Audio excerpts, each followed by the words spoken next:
Hi, and welcome to Movified. I'm your host, Mark Hirschi, owner of Salmons Transfer, right here in beautiful British Columbia. And it's my pleasure to guide you through the ins and outs of the moving industry, sharing inside stories, tips, and tricks to help your moving business thrive. We have a fantastic guest on today, Chris Sweet with Swamp Rabbit Moving. I love it because every time I think of Swamp Rabbit, I think of Task Rabbit, which is like a whole other, industry service provider. But Chris, welcome to Movified. Yeah, man. Thanks for having me on. I'm a little disappointed you didn't introduce me as Swamp Daddy, but it's all good. Well, I thought that's like a weekend, like an evening name calling that I can call you on. So I don't want to go that deep, but Yeah, no. He is my Swamp Daddy. It's all good. I'm just joking, man. Swamp Rabbit, it's a South Carolina thing, right? Like that's how you guys came up with the name? Yeah, so Swamp Rabbit used to be a Swamp Rabbit railway that ran from Florida to Charlotte to Greenville back in the day, and they decommissioned the railroad track, and they've actually pieced off a section of it as a biking, walking trail in the area. So it was just a way to let people know we were local without saying, Greenville Movers or whatever the case may be. Sure. We just want to let people we got Swamp Rabbit hockey team, Swamp Rabbit Brewery, Swamp Rabbit Cafe, just a local staple to let people know we're a local company. I love it. Yeah, no, that's great. And, if anybody hasn't checked out their website, please do. It's swamprabbitmoving.com. Their website is fantastic. Right off the video, there's such a clean cut. Like I come from a marketing background, so when I see things that are just branded so well, I really I'm always in awe and appreciative going, man, this company has done it from start to finish. I remember, back in the day, moving companies, like their business cards would be at a Yahoo, email address. Yeah. Their fonts would be so different than their websites and their brochures, and everything just looked so Mod Podge with spelling mistakes and just like there was no brand. And I kind of want to jump into this. I talk to a lot of moving companies that talk about their brand, but did you outsource? Like once you figured out the name and you're like, okay, cool, I'm going to go with Swamp Rabbit Moving. Did you outsource to a company that says, okay, here's the brand, this is what I'm looking for? Or did you have someone like in office to do it all? Yeah, no, luckily, once we came up with the name, we sent it off to this girl that used to go to college with my wife. She was actually, she became a graphic designer, and she laid us out a bunch of batons and different ways to create the logo. And essentially my wife picked out like the color scheme, and I'm glad she did because our trucks stand out like a sore thumb. Totally. Yeah. And I think that's huge now, especially in the industry. There's so many moving trucks that are flying by and some just have lettering. Like ours is a pretty standard look. Yeah. For our company, but at the same time, two people are always like, oh, you're the white truck that just has Salmons, red lettering. And it's just like this identity that people know in our city, right? It's like, if you see them from far away, you're like, oh, I know those guys. Absolutely. Yeah. You want to keep it bright and bold, but also simple too. Like, you start putting a whole bunch of lettering and wording on the truck.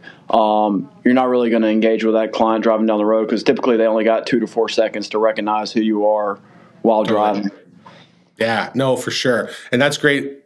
A great tip for those that are listening, especially because, when you are working on your trucks to come out with that look and brand, like keep it simple, keep it eye catching so that it's like engaging enough for 3-4 seconds, right? Someone's going to see it, boom, get you got to remember who they are. What, a lot of guys, they are like, well, my dad was a mover and my cousin, my friends were movers. And they dragged me in here. Like what got you into being a mover and then saying I'm going to do my own thing? Yeah, no. So I always had that entrepreneurial itch. My grandpa was my role model growing up. He always owned his own business. So I knew I always wanted to own a business. I just didn't know what industry it would be in. So before my moving career, I was a specialized welder. I had gotten into a little bit of trouble. Went to rehab, got out, actually got into an NA group. And when in the NA group, I met a buddy that was working in a moving company. He was like, hey, come check it out. This local moving company. And Went and checked it out. It was good pay, good tips. I enjoyed hanging out with the guys all day and moving furniture and getting to see cool houses that, typically I would never get to see. Growing up just from like a poor background. So I just kind of fell in love with it. And then, as the years went on, I realized that it was something that I could do on my own. I saw a couple flaws in the management, like the bridge between management and field staff. And I knew if I could cultivate that culture in between and kind of bridge that gap, that I would have something special. And so that's really what happened. I worked at a local moving company for 4.5 years. And then I took $25,000 and started Swamp Rabbit Moving. And, the rest was kind of history after that. So you basically went ahead, bought a truck, Bought a truck. Your LLC. Yeah. Truck. And then LLC. it was just you. Just me and maybe 2 other guys that were at the previous company with me. They jumped out on a limb and came with me. And then it was like a whirlwind. It quickly grew after that. Married at the time? Just married. I had a baby 7 days after we started the company. So I was in the hospital room, like dispatching jobs and doing sales calls. Yeah. So we had our last child 7 days after I started the moving company. Married. Didn't have a whole lot of money, but I had a whole lot of grit, and I knew that I was determined and my mind was in the right place to do whatever it took to make sure I saw this thing grow and flourish. And I think a lot of my success comes from my stupidity, like my high tolerance for impulsive decisions. Like I'm a very impulsive person. Like I set my mind to something. We'll talk about it a little later on. I know you want to talk about the location we shut down, but I was like, hey, I want to do a new location. 2 weeks later, we were in that location, not knowing what we were getting into, and it kind of came back to bite us a little bit. But I'm just a very impulsive person, and I think that's key to a certain extent. Like obviously now I'm more calculated, but I think it's key to a certain extent because you have to have that ability to make quick decisions no matter the outcome, whether you fail or you win, because that's where your lessons are learned, right?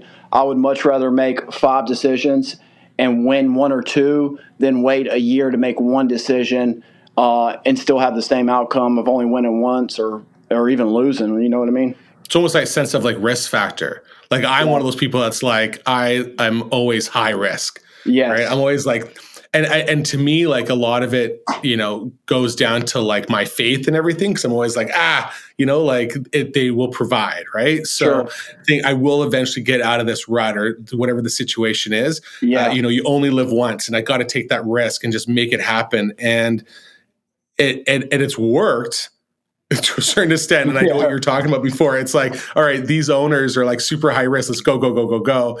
Are you a mover looking to make an impact? Discover Moving Letters AI and join the ML Plus Club today. Elevate your customer engagement with the personal touch of handwritten letters. Austin Yarbrough here with Central Coast Moving and Storage. There's no way I could write these at a massive level to get massive action, to get massive results. I highly recommend using this company. Don't miss out. Join the revolution and start making moves that matter. Put a golden damn ticket in there with Moving Letters AI. Was your wife on board with this whole, hey, I'm going to start a moving company? She was on board. She was actually the one that because before I was kind of doing it a little bit as a side job. I had like an antique house I delivered antiques for. And I kept talking about it. And she was like, finally, she was like, Chris, just do it. And then after that point, that's when it really like clicked. And that's when I bought an actual moving truck, got an LLC, got licensed through the commission, all that good stuff. But yeah, she's been on board. She's been a huge supporter through the whole thing. We actually met when we met.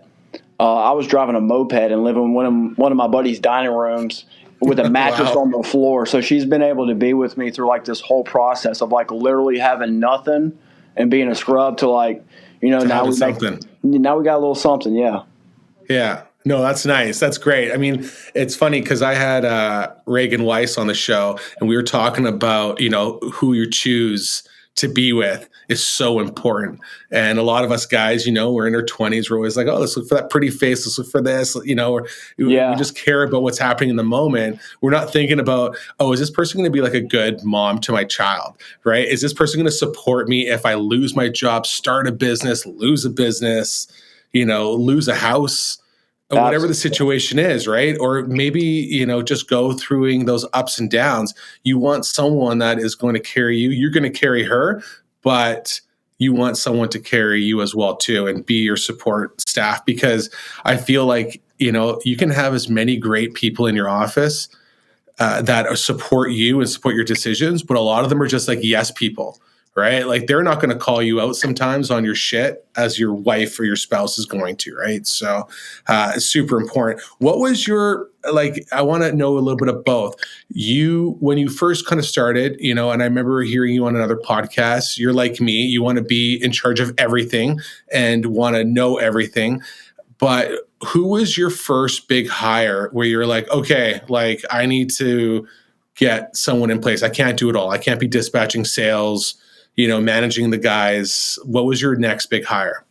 Yeah, so my first big hire would be the operations position, right? Because when I got into the move, I had no prior sales experience, but when I got into the business, obviously I had to become a salesman for my company. And I realized that was a passion of mine. I love talking to people, connect to people. I love the thrill of trying to get someone to convert. And I just hated the day-to-day operation of trying to put out fires every day. Truck broke down, all this, or somebody can't work, and I didn't like that part. So that was the first thing I pushed off my plate. And I think as soon as I did that, that kind of opened me up to being able to relinquish control. The first 6 months I did it all. I was sales, I was mover, I was operations. But once I did that, I realized how much better of a quality of life I had, especially at home, with the family, with the little bit of time I had with them. And that kind of intrigued me to start delegating a little bit more. I would say one of the most monumental hires I've made, though, since I've started business is my new GM I just hired. He is very much so not one of those yes men and always challenges my decisions. Not that he's always going against them. He just tries to get me to look at it from a different perspective. Nice. And he just joined our team in January. But I think, as the months go on and into the years, I think we're going to develop into a really kick-ass team. What was a bad hire? Give me an experience in the beginning. You're starting off and you're hiring and you're just like, oh shit, I should have never hired this person. Or give me a story. Yeah, I don't think particularly it was a bad hire. Based on the person, I think it was a bad hire just based on the relationship that we had outside of work. So I hired my kid's stepdad and moved him up to operations. And not that he wasn't a great guy, because he was a good employee and very loyal dude. It was just I couldn't hold him accountable to the level I needed because I was afraid of the outcome that was going to happen outside of work between me and my ex and our kids and stuff like that. So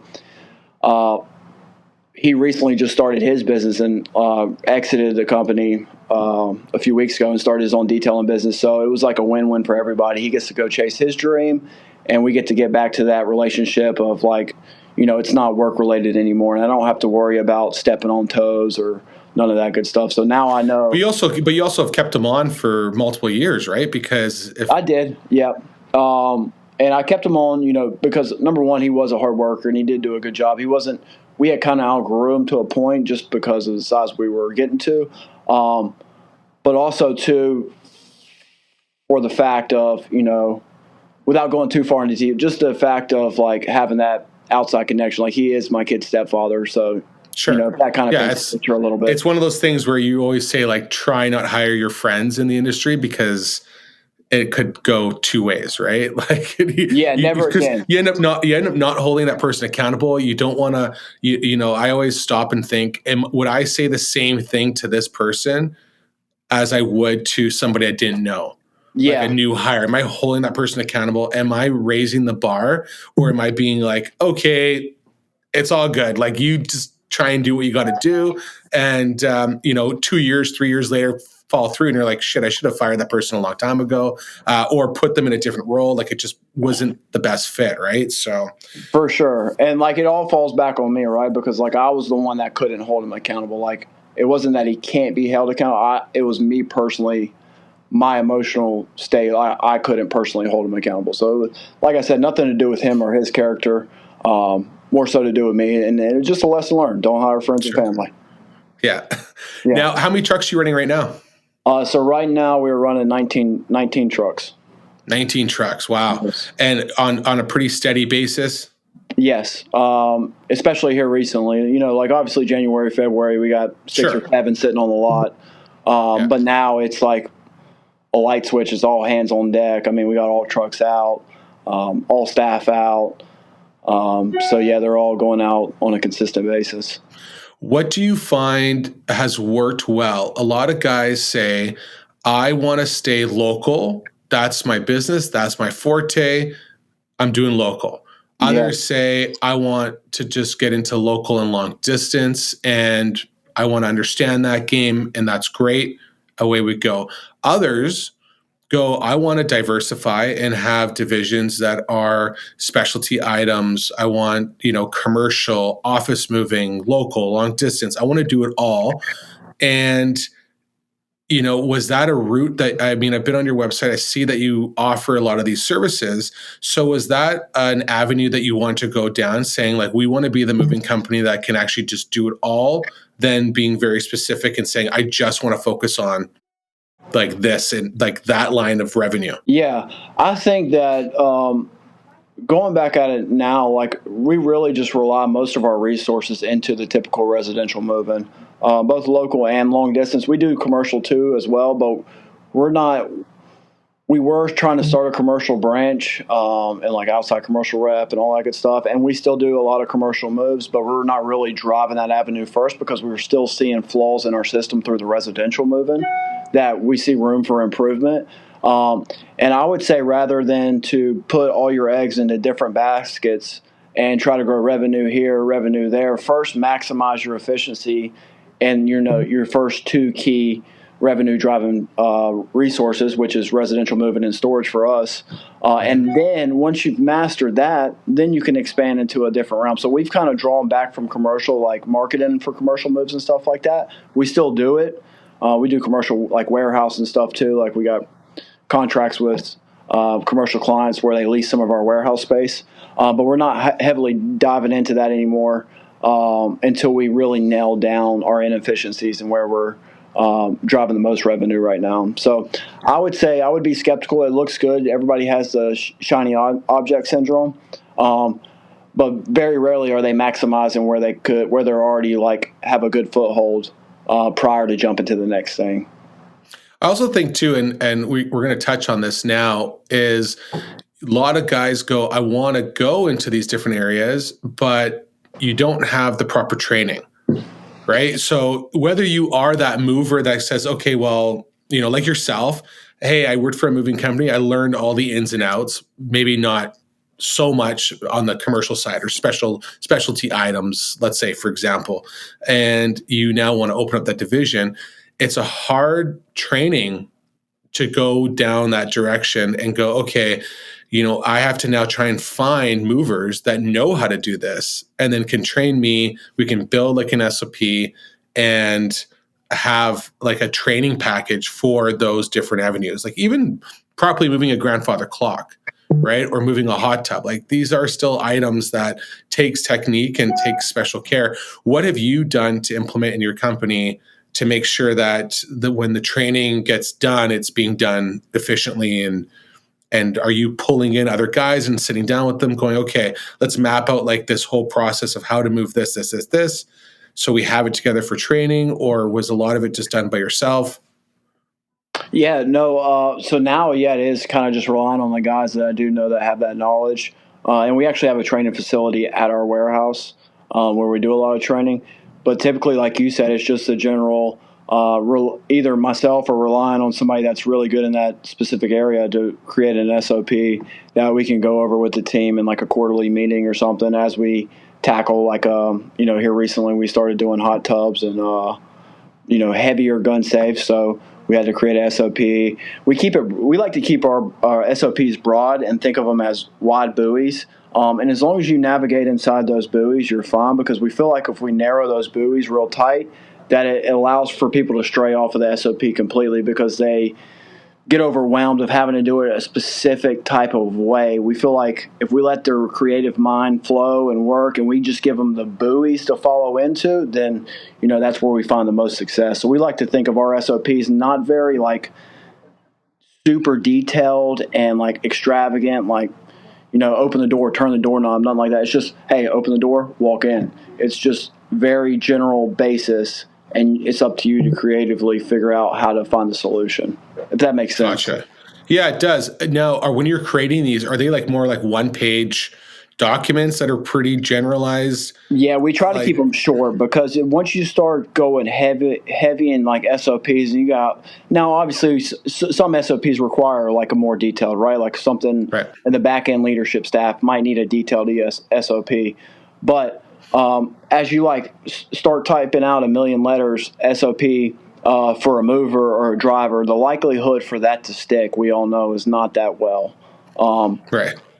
It's just basic knowledge, and it's just how it is, right? Like this, if you bog them down with too much paperwork, none of it's gonna stick, and then it was just pointless. Whereas we could have took a few key hot points and put it in there, and let them get the general basis and something that they can remember and take off with it. And are you using some sort of software now to keep that all, or like a Google Drive? Yeah, we do Google Drive. We do Loom videos too, so I'm really heavy on Loom. Nice. And we use like Asana, stuff like that. We got a couple of softwares. Luckily, Smart Movement's opening up their API, and we're going to be able to start integrating it all into one house. But we got a few softwares where we do all this stuff out.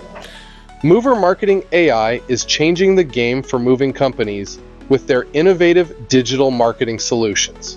I've been working with them on my SEO and website, and the results are incredible. My online presence has improved, making my site both visually appealing and highly visible to potential customers. But that's not all they do. Mover Marketing AI offers a full range of services, from engaging social media management to robust branding, advertising, and public relations. They help you build a strong, trustworthy brand. If you're ready to elevate your moving business, I highly recommend Mover Marketing AI. They've been a game changer for me, and they can be for you too.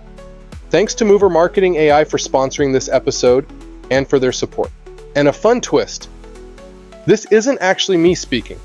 It's a digital replication of my voice using AI. Pretty cool, right? Now let's get on with the podcast. Now, earlier you were talking about how many trucks you guys are operating on a regular basis. It takes a team to do this. It also takes strong marketing. I know online, I was Googling the company, and then, you guys are just shy of 800 reviews. Like as of today, middle of April, 2024, Swamp Rabbit is killing it in the review game with, practically like nothing but 5-star reviews. So, congratulations on that one.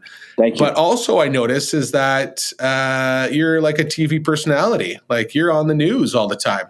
So, I think they were calling it like Mover Monday or Moving Mondays. Yeah. How does someone for someone interested in going, man, I want to try and go to my local station, I want to try and figure something out. How did you get yourself behind the camera doing that? Was that like an approach to the station? Did they pursue you? Like, how would someone go about to try and go, hey, this sounds like a great idea for my local so the news radio? The company that handles our digital asset marketing, not our SEO, Mover Marketing AI does our SEO as well. But the company that handles like all our digital presence on social media and stuff, they actually connected us with one of the sales reps at the news station and said, hey, I think this would be a good fit, just good branding.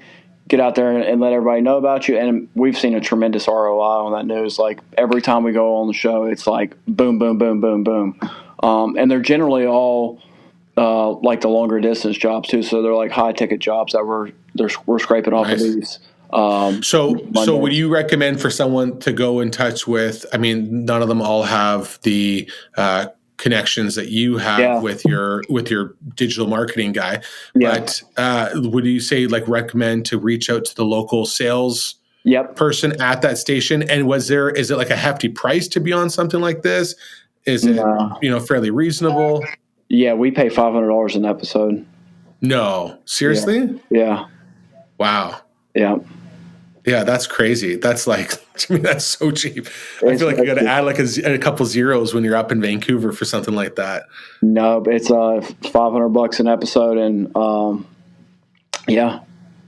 I think it's fantastic. It was great. Yeah, and I love the fact that you're not just coming on there talking about moving. You're actually going in there as like a tip. Like, here's your moving tip. Here's how to wrap this dresser. Here's how to wrap this. Here's how to wrap that, which I think is genius, because a lot of customers have no idea or don't understand the process of why a move might take longer, is because we're wrapping it this certain way to make sure it's protected and why we're protecting it.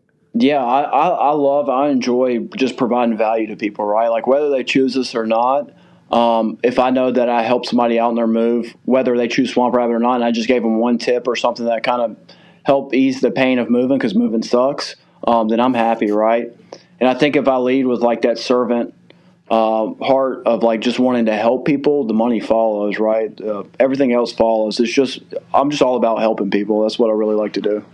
And do you guys then do anything with charities? Do you give back to your community a lot? Yep. So we dedicate 3% of top line revenue, not net profit, but top line revenue, to distribute to charities. We have one that we distribute 1% to of top line revenue, whether we make or lose money. And then the other 2% we kind of just frivolously give between miscellaneous throughout the year. Nice. That's awesome. I love that. Yeah. It's always nice to give back, for sure, especially in your community too, right? I mean, it's one thing to be out there and marketing yourself. It's another thing to give back to the community. So what I like too is kind of having like a little bit of a rough upbringing. I like being able to give back to places where I was affected growing up. So like kids without, like young men without fathers, like not having mentorship, like that's our biggest charity, because that's special to me, because I didn't have a father growing up, and I don't regret that, but I think with a father, I'd have probably had a little bit of better head on my shoulder. So I like giving, and like Habitat for Humanity, we move all those homes for free. Well, growing up, me and my mom and my sister, I mean, we couch surfed everybody's couch or stayed in the Motel 8 because we didn't have nowhere to go. So that's super important to me. So like every charity I pick to give to has a special place in my heart, because it's somewhere where I was either at or where I'm at currently. Like drug addiction, we like giving back to drug addiction stuff. Just because it has that special place, and it makes that giving so much more, like it fulfills me as a person. I like that. I like that a lot. We were talking about locations, and it's interesting when we talk about wanting to open up other locations all the time, because I was listening to a podcast where the gentleman was talking about, when you're building your business, you almost want to open up multiple locations, because at the end of the day, when you're looking for an exit strategy, you want to get out of the game. People are going to look at it going like, okay, this person has like 4 or 5 locations or 10 locations or hundreds of locations, but, not just having one location to rely on, because, it might not serve you well at the end of the day. So, but then there's others that I talk to that say, hey, you know what, like really focus on your one location, because there's so much growth and potential in that one location. In your situation, you jumped at it. You saw that, that option to expand. Let's open up another location. You went for it. You did it, and you closed it. Yeah. So can you tell us about that? Because I bet you there's lots of them that are listening going, I really want to open up a location. And everybody always hears about the wins. But, what was some of the falls that happened, or why would you turn around and close that location? Yeah, so we did open up another location in Charleston, and revenue wasn't we were doing good revenue there, but operationally we weren't. I didn't set the company up for like an operational standpoint for success from the beginning. I kind of let one of the drivers be lead man down there, and the jobs just weren't being executed appropriately. Trucks weren't being taken care of appropriately. Greenville was still growing at a rapid pace. But Charleston, when they weren't executing those moves, I mean, we had one move, it was $1,000 move, and they did $25,000 worth of damage. Yeah. So I felt like I was, number one, sucking my time and energy and my mental capacity to try to help push Charleston in the right direction, and it was taken away from Greenville's growth. And then also, too, I was taking Greenville's cash flow, like profitable cash flow, and pumping it back into Charleston when Greenville was still growing like a wildfire. So I came to the decision. We had kind of buried it into the hole operationally, to where, it was either me go down there for 6 months to a year and really dedicate some time get a right hand man, have and stick with them the whole time, and help train them to get that location running good, or it was shut it down, take it as a lesson learned, re-strategize, refocus, and build a solid foundation to move forward in the future on a new location. So I just decided to go ahead and shut Charleston down, and then no regrets whatsoever. People are like, "Oh, I'm so sorry," and I'm like, "You shouldn't be sorry." I mean, I'm thankful, right? Like, I had the opportunity to learn a very valuable lesson to set me up for success in the future. There's nothing wrong with that. So this year we're taking a full year. I got a good management team in place to build a solid foundation to open up more locations next year. I think the main thing you have to think about when opening multiple locations, I think different strokes for different folks was what they say. You know, like some people want multiple locations, some want to bury down on one location and maximize its capacity. I don't think either one are wrong or right, but something you have to think about is you have to think about like operation standpoint, cash flow standpoint. Like, so what happens when you have this infant baby that requires, diapers and a bottle, but you have this baby over here that has a job and is making money? Are you willing to take that money from over there and pump it into this baby to see this baby grow up into an adult? That's something you really have to think about, because everybody thinks they have the golden touch, right? Like, oh my gosh, I've started I thought for sure I had the golden touch. I was like, oh my God, I grew a moving company of $3 million in 2 years. Like, I'm something special. Really, you're not. Like, every dog has its day. And yes, I did do a lot of things to get to where I'm at, but there's a lot of things that also played into the factor that you can't just duplicate at a new location. Totally. And then how far is the distance between both locations? It was a 3.5 hour drive. Okay. So it's not like you got to run out there for the day and there's an issue. It's it's a full day and you're staying there the night. Yeah.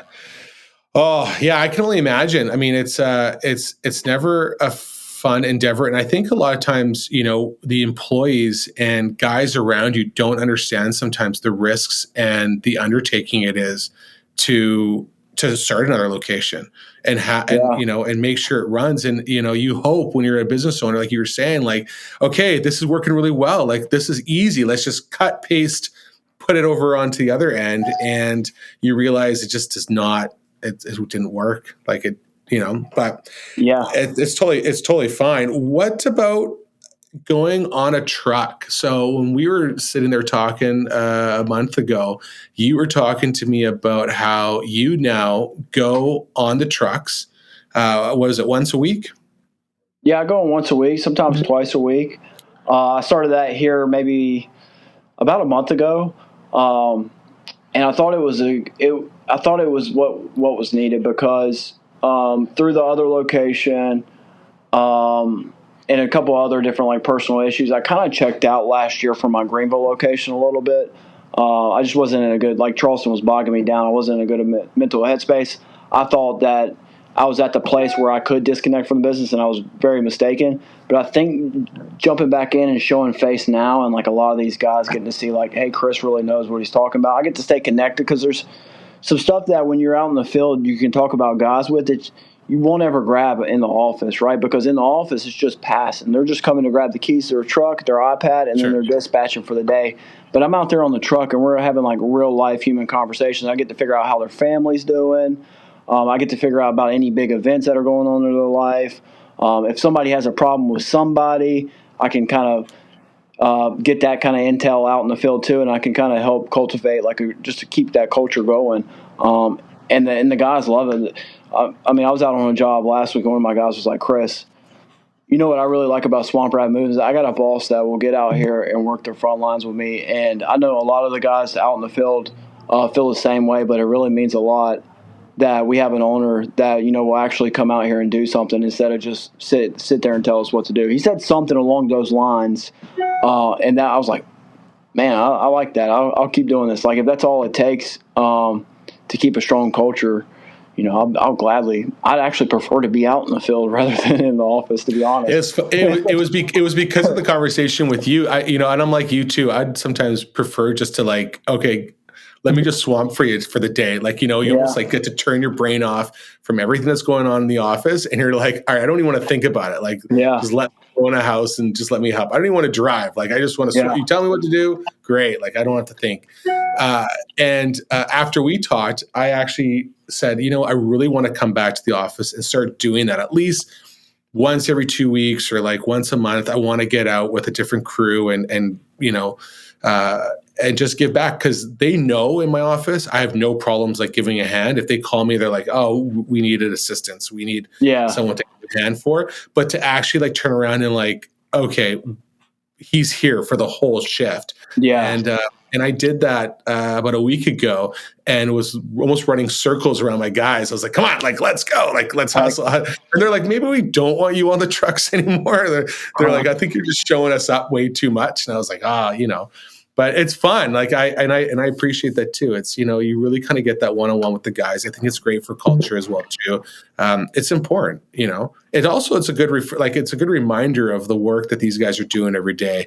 And having that one-on-one with customers as well too, I think is for sure. Yeah, there's so many benefits too, and then you get to get out there and see where everybody's truly at, like what kind of level they're at, so what job to place them on to set the customer up for success too. There's just so many benefits, like put the ego to the side and just get out there and move some furniture and connect with your guys, and then it sets up your clients for a better experience in the end. So everybody wins. Even like when we're going to be, even when we're doing like $10-20 million, I feel like I'm still going to be making my way out there in the field. Well, I was just going to say, where do you see yourself going for, like, how's the rest of 2024 looking like? Are you just going to keep getting more trucks, expand, keep to the 19, keep pushing it? What does the rest of this year look like for you? Yeah, so we're not going to expand any as far as like our fleet, but we are looking to grow revenue-wise, and we're going to grow our revenue just through increased rates. Continue to provide the best value to our clients, therefore we get to charge a premium, and that's the way we're going to continue to grow this year at this location. We're shooting for 5.85 this year. Our 5-year plan is we want to be doing $30 million, and we're looking to do that through acquisition or corporate locations. We just haven't decided if or which model we're going to go with. That I think we're leaning more towards acquisition, but we might throw in a corporate office here or there. Nice. But yeah, acquisition really intrigues me. I like being able to buy into cash flow. It's just something sexy about buying a moving company. I think you would know, right? It's the only way I've done it. Honestly, it's the only way I've done it.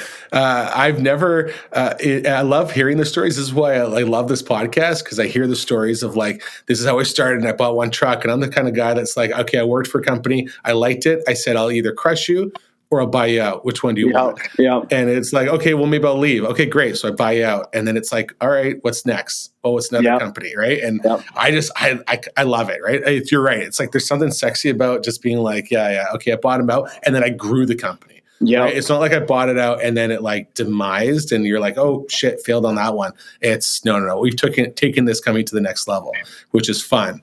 So there's got to be some value add in there to make it worth it, for sure. Totally. Give me a funny moving story. We're going to end this off. Keep it tight. There's got to be like either like a fun, wild story that you've either heard from the guys or something that's happened. Well, it's moving. You get to see people in their worst sometimes. I guess a funny one that would stick out, I would just say this one because I told it the other day, is that one time when I first started, we were moving this old lady, and we went to put her nightstand that was nicely wrapped with a blanket and shrink wrap in the truck, and we just heard zzz. Oh, no. And it stayed on the whole entire time, and then I had to walk into her house and look her in her eyes and ask her where she wanted her nightstand while this thing was going off. Did she know? Did she figure it out? Oh, yeah, she knew. She followed me to the room to show me where she wanted, and then opened it up and pulled out this dildo from the 1800s. It was probably the first dildo ever invented. Oh, wow. Oh, that's funny. Yeah. Typically, but those are very common in the moving world. You pick up a mattress or whatever, it's just right there floating. But we always, we're like a little kid when somebody farts. We always still get like a little giggle out of it, Of course. I like it. Okay, so I am heading out to Greensville, South Carolina, and we run into an elevator together. Yeah. And you're wearing your Swamp Rabbit t-shirt, and I'm looking for a moving company. Give me that elevator pitch. You got 45 seconds. Well, really, what makes us different is that we have a why. Like our why is we want to set the standard in the upstate for what moving looks like. Whether we or perfectly execute your move or we make a mistake, and how we pick up the pieces really show who we are and the business that we have with integrity. So if you're looking for somebody that's going to go above and beyond no matter the situation, then Swamp Rabbit Moving would be a good company for you. I like it. And your Southern accent always kills me too. It's like that. It's just, everybody just seems so nice. Oh yeah. Yeah. It's the Southern charm, man. We say y'all and we drink sweet tea and eat fried chicken. That's right. I love it. Thanks, Chris. Thanks so much for being on the show. Anybody else who want to check us out, you can check out swamprabbitmoving.com. If you're moving down there, check us out on YouTube, Spotify, wherever you want to find us. We are here. Thanks so much. Tune in until next time. Thanks, Mark. Hi, I'm Mark Hirschi with Salmon's Moving and Storage. Today, I want to talk about tying up training.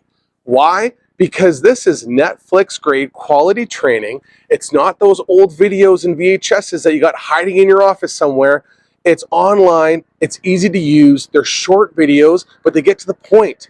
My new employees, these guys run through these training programs, there's tests at the end, and they're coming out going, oh, I'm ready to rock. So if you haven't checked out Tying Up Training yet, get a demo done. Get on board. Guess what else is there? Online portals for my sales staff. Can you believe it? These guys can learn how to overcome objections and book more leads today. So what are you waiting for? Go check out Tying Up Training today.